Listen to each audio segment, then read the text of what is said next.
Bonjour à tous et bienvenue.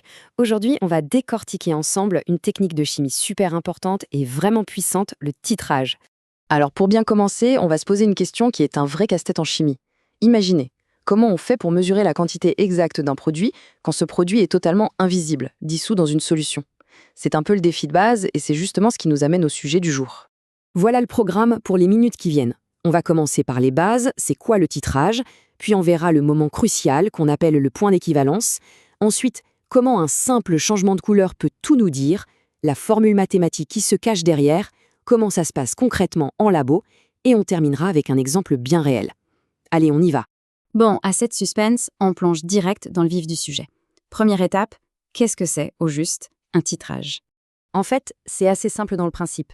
Le titrage, c'est une technique super précise qui va nous permettre de trouver la concentration d'un produit qu'on ne connaît pas. Et pour ça, on va le faire réagir avec un autre produit dont, cette fois-ci, on connaît la concentration parfaitement. C'est un peu comme utiliser un étalon connu pour mesurer un inconnu. Et voilà, on a notre réponse à la question de tout à l'heure. C'est comme ça qu'on arrive à mesurer l'invisible. Ok, pour que ça marche, il faut deux personnages principaux dans notre histoire. D'un côté, on a la solution titrée. C'est notre mystère, la solution qui est dans le bécher ou l'Erlenmeyer en bas et dont on veut découvrir la concentration. Et de l'autre côté, on a la solution titrante. Ça, c'est notre détective. C'est la solution qu'on fait couler goutte à goutte depuis la burette et sa concentration, on la connaît sur le bout des doigts. C'est elle qui va nous révéler le secret de la solution titrée. Maintenant qu'on a nos deux acteurs, quel est le but du jeu? Eh bien, tout le processus a un seul et unique objectif, atteindre ce qu'on appelle le point d'équivalence. C'est vraiment le moment clé. Imaginez la scène. Le titrage, ça se passe en 3 actes. Acte 1, avant l'équivalence. Chaque goutte de notre titrant qu'on verse est tout de suite capturée par le mystère. La réaction est immédiate. Acte 2, le grand moment, l'équivalence. C'est l'instant parfait où on a ajouté juste assez de titrant pour réagir avec tout le titré. L'équilibre est parfait. Et l'acte 3, c'est après l'équivalence. Si on continue à verser le titrant, il arrive dans la solution, mais il n'y a plus personne avec qui réagir. Du coup, il commence à s'accumuler. Alors attention, petit point super important ici. Ce fameux point d'équivalence, c'est un concept un peu théorique. C'est le moment mathématique parfait où tout a réagi. Mais nous, dans notre labo, on ne peut pas voir ce moment théorique. Ce qu'on voit, c'est un changement physique, le plus souvent un changement de couleur. Ce moment visible, on l'appelle le point de fin de titrage. Et tout l'art du chimiste, c'est de faire en sorte que ce point de fin de titrage soit le plus proche possible du point d'équivalence. Mais alors, comment on le repère? Eh bien souvent, la solution est sympa, elle nous envoie un signal très clair. Un signal coloré. Premier cas de figure, très simple. Imaginez que la solution dans votre Erlenmeyer, le fameux mystère, soit colorée. Eh bien, on va verser le titrant jusqu'à ce que, pouf, la couleur disparaisse complètement. Cette disparition, c'est le signal. Ça veut dire que le produit coloré a été entièrement consommé.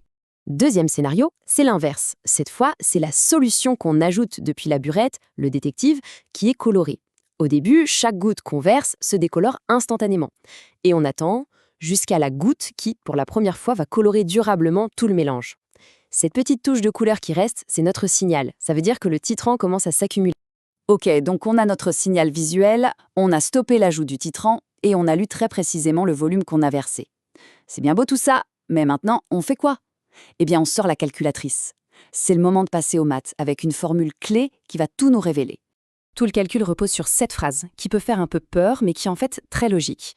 Proportion stoichiométrique, ça veut juste dire qu'on a respecté la recette de la réaction chimique. C'est comme en cuisine. Si la recette dit 1 œuf pour 100 g de farine, à l'équivalence, on a mis exactement la bonne quantité de farine pour tous les œufs. C'est ce rapport fixe qui est la clé de tout. Et de ce principe découle cette fameuse formule. Ne prenez pas peur, on va la décortiquer. D'un côté, on a C1V1 sur A1, ça c'est pour notre solution inconnue. C1, c'est la concentration qu'on cherche, V1, c'est le volume qu'on a mis au début, et A1, c'est son chiffre dans l'équation de la réaction. De l'autre côté, C2VOS sur A2, c'est pour la solution de la burette. C2, on la connaît, A2, c'est aussi son chiffre, et VE, le volume à l'équivalence, c'est la valeur qu'on vient de mesurer. Du coup, la seule chose qu'on ne connaît pas, c'est C1. Un petit calcul et le tour est joué. Ok, la théorie c'est bien, mais concrètement, comment on fait? À quoi ça ressemble un poste de titrage dans un labo? Jetons un œil au matériel. Chaque élément du puzzle a son importance. En haut, on a la burette, un long tube de verre super précis avec un petit robinet, pour verser le titrant goutte par goutte. En dessous, on a l'Erlenmeyer, ce flacon à la forme conique. Pourquoi? Pour éviter les éclaboussures. Et pour agiter, on utilise un agitateur magnétique. C'est une petite plaque sur laquelle on pose l'Erlenmeyer, et à l'intérieur, un petit barreau aimanté tourne tout seul pour que le mélange soit toujours homogène. Bon, pour que tout ça devienne limpide, rien de tel qu'un bon vieil exemple concret. On va voir un des titrages les plus classiques et en plus il est très visuel.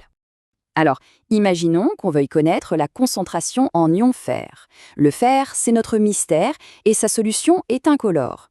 Pour le démasquer, on va utiliser un super détective, le permanganate de potassium, d'un violet super intense. On verse le permanganate. Au début, chaque goutte violette disparaît. Et puis, d'un seul coup, une goutte va tomber et la solution va devenir rose et le rester. C'est le signal. On ferme le robinet, on lit le volume et voilà notre VE. Et ne croyez pas que c'est juste un truc de TP de chimie. Ce titrage précis du fer, il sert dans la vraie vie. Par exemple, pour vérifier la quantité de fer dans les produits anti-mousse pour le gazon, ou même dans les compléments alimentaires. C'est du contrôle qualité, tout simplement. Finalement, le titrage, c'est bien plus qu'une simple manip. C'est une sorte de porte d'entrée vers le monde de l'infiniment petit, vers tout ce qui est dissous et invisible à l'œil nu.